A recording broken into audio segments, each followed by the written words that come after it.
আসসালামু আলাইকুম রহমতুল্লাহি ওবরকাতুহু। সম্মানিত দর্শক, আপনাদের যাদের বয়স ৫০ থেকে ৬০ বছরের মধ্যে এবং আমার মতো যারা শৈশব গ্রামে কাটিয়েছেন, তারা মোরল্লে সবাই শুনেছেন ময় মুরব্বী দাদা দাদির কাছ থেকে কতগুলো কথা।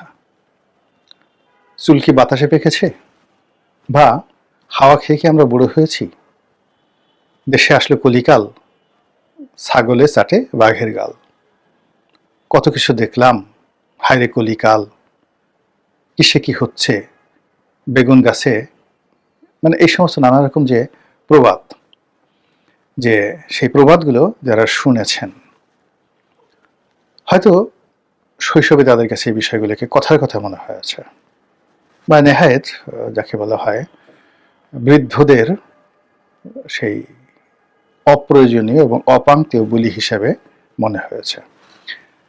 কিন্তু যারা এই সময়টিতে, সে গত ১৭ মাসে যাদের বয়স ৫০ থেকে ৬০ বছরের মধ্যে হয়েছে, জীবনযুদ্ধে যারা কিছুটা অভিজ্ঞতা অর্জন করেছেন এবং গত সেই ২০, ২৫, ৩০ বছরের রাজনীতির উত্থান পতন দেখেছেন, তারা যদি গত ১৭ মাসের রাজনীতির যে পরিবর্তন, রাজনীতির যে ঘটনা প্রবাহ এবং রাজনীতিতে যা কিছু ঘটেছে সেই বিষয়গুলো এখন মনে করার চেষ্টা করেন, এবং তার সঙ্গে সঙ্গে বিভিন্ন জিনিস দেখার পরে আপনাদের মনের মধ্যে যে প্রশ্নগুলো এসেছিল, সেই প্রশ্নগুলোর সঙ্গে শৈশবের সেই ময় মুরব্বীদের কথাগুলো একটু স্মরণ করেন, দেখবেন মিলে গেছে। যখন হঠাৎ করে একেবারে অনেকগুলো নতুন রাজনৈতিক মুখ এসে আপনাদের সামনে হাজির হলো, গাল ঝুলিয়ে, ঠোঁট ঝুলিয়ে, তারপরে মাথা ঝাঁকিয়ে, বাবরি দুলিয়ে আপনাদেরকে নানা রকম ওয়াজ নসিহত করা শুরু করলো, আপনারা তখন অনেকেই বলেছেন যে পুরন পাগলের ভাত নেই, নতুন পাগলের আমদানি। সাহস করে অনেকে প্রকাশ করতে সাহস পাননি, তারপর অনেকে বাধা দিতে পারেননি, কিন্তু এই দৃশ্য দেখে আপনাদের অনেকেরই অঙ্গ জ্বলে গেছে, মেজাজ গরম হয়ে গেছে যে কি হচ্ছে। তারপর আপনারা কতগুলো শব্দ শুনেছেন, কতগুলো বাক্য শুনেছেন, যাদের হাতে ক্ষমতা রয়েছে, সেই বাক্যগুলো শোনার পর আপনাদের রাগ হয়েছে, মেজাজ গরম হয়েছে, সারা শরীরে চুলকানি হয়েছে। সুসরার পাতা ঘষে দিলে যেভাবে মানুষের শরীরে চুলকানি হয়, গত ১৭ মাসে এরকম অনেক দৃশ্য, সেই অনেক দৃশ্য আপনারা দেখেছেন, শুনেছেন, যেগুলো শোনার পরে বিরক্তি আপনাদেরকে রীতিমতো বৃদ্ধ বানিয়ে ফেলেছে। এই সমাজে এই শব্দগুলো ছিল না। ডাস্টবিন, পলিথিন আপা, এই শব্দগুলো কখনোই ছিল না। আরো কত রকম আজে বাজে শব্দগুলো এই সমাজে অনেকের জন্য অপরিহার্য হয়ে পড়েছে। তো যেটা বলছিলাম যে গত ১৭টি মাসে আমাদের হাজার বছরে যে রাজনীতির কৃষ্টি কালচার, সেই কৃষ্টি কালচারে এদেশে কি করা সম্ভব, অর্থাৎ একজন রাজা কি করতে পারেন, এবং আমাদের জনগোষ্ঠী বিভিন্ন পরিবেশ পরিস্থিতিতে কি ধরনের রাজনৈতিক আচরণ করে, কখন বিদ্রোহ করে, কখন বিপ্লব করে, কখন সফল হয়, কখন ব্যর্থ হয়, এটি মোটামুটি সেটেলড। নতুন করে রাজনীতির একজন ছাত্র হিসেবে, ইতিহাসের একজন ছাত্র হিসেবে আমি যেটা বলতে পারি, এই বাংলাদেশে রাজনীতির অঙ্গনে নতুন কোনো কিছু ঘটবে না, ঘটার সম্ভাবনা নাই যেটি অতীতে ঘটেনি। শুধু স্থান কাল পাত্র ভেদে কিছু ব্যতিক্রম ঘটনা ঘটবে, কিন্তু মানুষের যে আকাঙ্ক্ষা, আশা, এবং সেই আশা আকাঙ্ক্ষা অনুযায়ী তাদের যে বিদ্রোহ, প্রেম, ভালোবাসা, রাজনীতিকে আঁকড়ে ধরা, ক্ষমতার পট পরিবর্তন ইত্যাদি বিষয়ে নতুন প্রেক্ষাপট রচিত হতে পারে। যেমন একটা সময় যখন সরকারের বিরুদ্ধে যুদ্ধ করা হতো শত শত বছর আগে, যেমন তিতুমিরের বাঁশের কেল্লা, তো তিনি ওই সময় একটা বিরাট দুর্গ তৈরি করে ফেলেছিলেন বাঁশ দিয়ে। আর তার যারা বাহিনীর সদস্য ছিলেন ইংরেজদের বিরুদ্ধে, তারা যুদ্ধ করেছিলেন, এবং সেই যুদ্ধের 90% অস্ত্র ছিল তাদের লাঠি, অল্প কয়েকটি তলোয়ার ছিল, বেশ কয়েকটি ঘোড়া ছিল। এটি দিয়ে ইংরেজদের কামানের বিরুদ্ধে তারা যুদ্ধ করেছেন। তারা বোঝার চেষ্টা করুন, সেই তিতুমিরের বাঁশের কেল্লা, বাঁশের লাঠি, অল্প কয়েকটি তলোয়ার এবং ঘোড়ার জায়গাতে এসে যদি 2024 সনে আপনি এই যে গণ অভ্যুত্থান, গণ বিপ্লবের কথা চিন্তা করেন, তাহলে দেখবেন যে ইংরেজ সৈন্যদের হাতে যেভাবে ওই আমলের অত্যাধুনিক অস্ত্র ছিল, তার পরিবর্তে এই আমলে অন্য কোনো অস্ত্রশস্ত্র, মানে আমেরিকান তৈরি, রাশিয়ার তৈরি দামি অস্ত্রশস্ত্র ছিল, এসএসএফ এর হাতে ছিল, পুলিশ, আর্মি, বিডিআর এর হাতে ছিল, এবং ওইগুলো মোকাবেলা করার জন্য তিতুমিরের সৈন্যদের মতো এ যুগের বিদ্রোহীরাও অনেকে অস্ত্র যে হাতে তুলে নিয়েছিলেন এবং আরও অস্ত্র যে তাদের প্রস্তুত ছিল এবং তারা যে একটা দীর্ঘমেয়াদী গেরিলা যুদ্ধের জন্য প্রস্তুত হচ্ছিলেন, এটি এখন ওপেন সিক্রেট। এই এতটুকুই পার্থক্য। মানে কিন্তু ওই যে তিতুমিরের যে আকাঙ্ক্ষা ছিল আর এই যুগের বিপ্লবীদের যে আকাঙ্ক্ষা ছিল, এইগুলোর মধ্যে 19-20 নেই। ইংরেজের আগে মুঘল জমানাতে বেশ কয়েকবার বাঙালি জেগে উঠেছিল এবং বাঙালিরা মুঘলদের সময়টিতে প্রথম জেগে উঠেছিল শের শাহের নেতৃত্বে, তারপরে জেগে উঠেছিল ঈশা খার নেতৃত্বে, তারপরে জেগে উঠেছিল মুসা খার নেতৃত্বে, ঈশা খার পুত্র। মুঘলদের আগে সুলতানি আমল, সে দীর্ঘ সুলতানি আমলে মানে অনেকে, ফখরুদ্দিন মোবারক শাহ থেকে শুরু করে বহু সংখ্যক রাজনৈতিক নেতৃবৃন্দ তারা কিন্তু বিদ্রোহ করেছিল।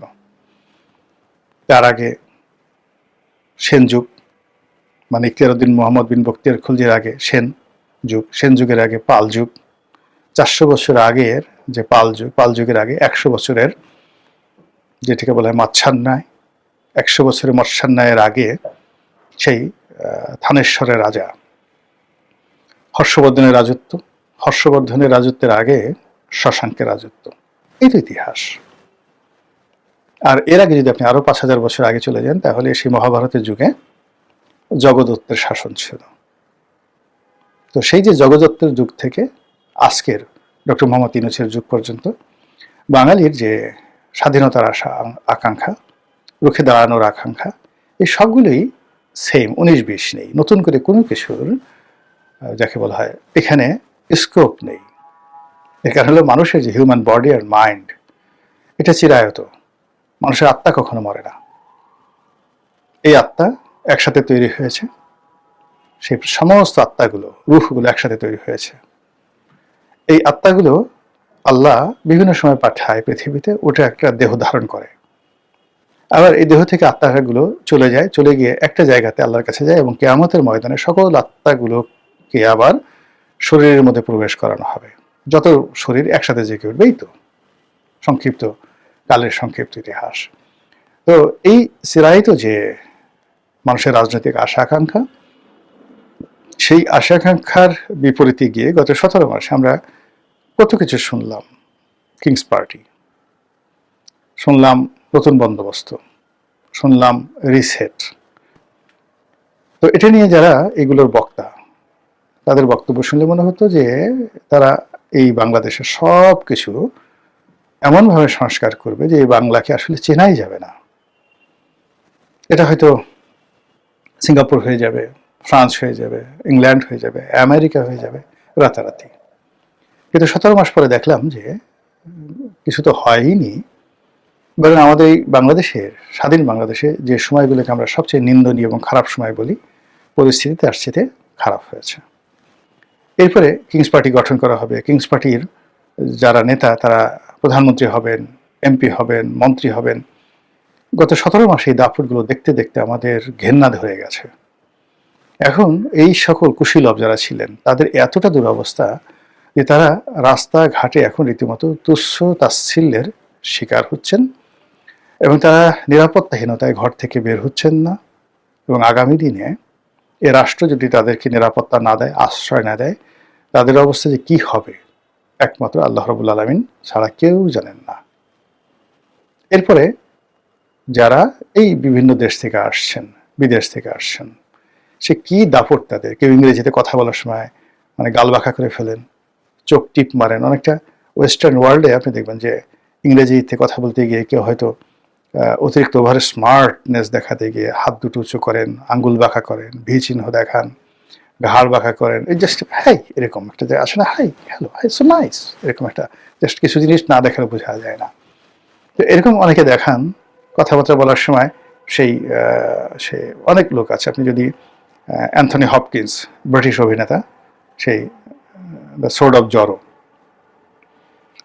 সে বিখ্যাত সিনেমার অভিনেতা অ্যান্থনি হপকিন্স, কিংবা মর্গ্যান ফ্রিম্যান, মানে যারা কণ্ঠের জন্য সারা দুনিয়াতে মশহুর, গত 100 বছর এদের মতো এরকম কণ্ঠশিল্পী এত অভিনয়কে তারা শুধুমাত্র কণ্ঠের লালিত্য দ্বারা পৃথিবীতে একটা পার্মানেন্ট জায়গাতে নিয়ে এসেছেন। যে কয়জন অভিনেতা, তাদের মধ্যে এই যে মর্গান ফ্রিম্যান, অ্যান্থনি হপকিন্স, ভিন ডিজেল, খুবই বিখ্যাত এই অভিনেতা তারা আছেন।